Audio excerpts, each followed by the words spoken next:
revealed something even more amazing. An almost perfectly preserved flagstone road ascending directly from the Pool of Siloam to the southern entrance of the Temple Mount. Its construction attributed to Pontius Pilate in the year 30, a few years before the crucifixion of Jesus, and approximately 40 years before the destruction of Jerusalem by the Romans and the subsequent expulsion of the Jews. It was indeed a significant archaeological find with great spiritual significance to Christians and Jews alike. Palestinian opposition to this project, however, was intense.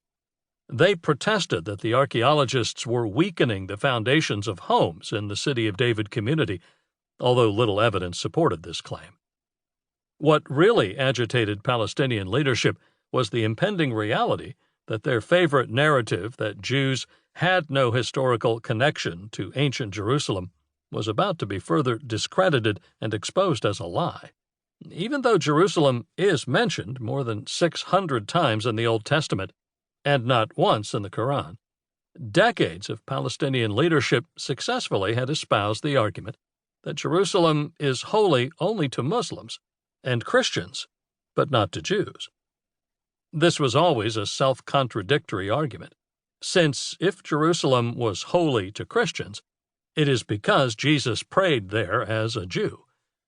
Although this falsehood was accepted by UNESCO and other international organizations, the City of David excavations, along with other projects throughout Jerusalem, were creating scientific proof that, to the contrary, ancient biblical Jerusalem was real. It was vibrant, it was Jewish, and sites mentioned in both the Old and New Testaments do exist. By 2019, nearly half of the ancient street from the Pool of Siloam to the temple had been excavated. I was given a rare opportunity to view this thoroughfare, dubbed the Pilgrimage Road, early that year. What I saw was astounding. Ancient flagstone steps matching exactly the steps at the southern entrance to the Temple Mount. I've been to countless museums displaying Jerusalem antiquities, but to me, the Pilgrimage Road was very different from those displays behind glass cases. Those were merely a shard of glass, a piece of clay, or a shred of parchment. The Pilgrimage Road presented a unique opportunity to immerse oneself in a world destroyed some 2,000 years ago and walk the steps of thousands of Jews who made the pilgrimage to Jerusalem 3 times a year for the major festivals, including the historical Jesus. Walking the Pilgrimage Road was an opportunity to feel the anticipation of the pilgrims as they prepared for a deeply spiritual experience. It was a way to step back in time into the world of the Bible. The world of the Bible is not just significant to me because I am Jewish. I am an American, deeply concerned that we as a nation have become untethered from our founding principles. This world of the Bible was the world drawn upon by our founders in creating the great American Republic.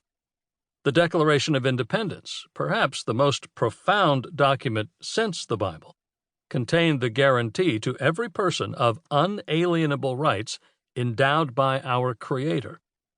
These rights weren't just a good idea that found their roots in the political discourse of Thomas Hobbes or John Locke, or the Federalist Papers or the Magna Carta, or even the Code of Hammurabi.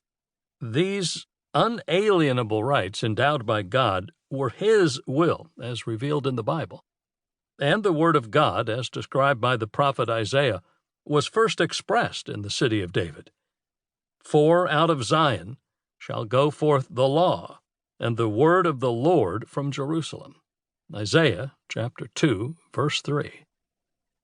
The City of David, the center of Jewish life in the days of the Bible, thus meant as much to me as an American as it did as a Jew, and I was determined to make sure that American political leaders were exposed to this great monument to our Judeo-Christian heritage.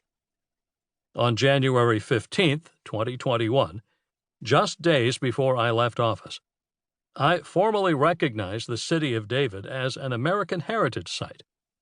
It was a fitting final act. But in early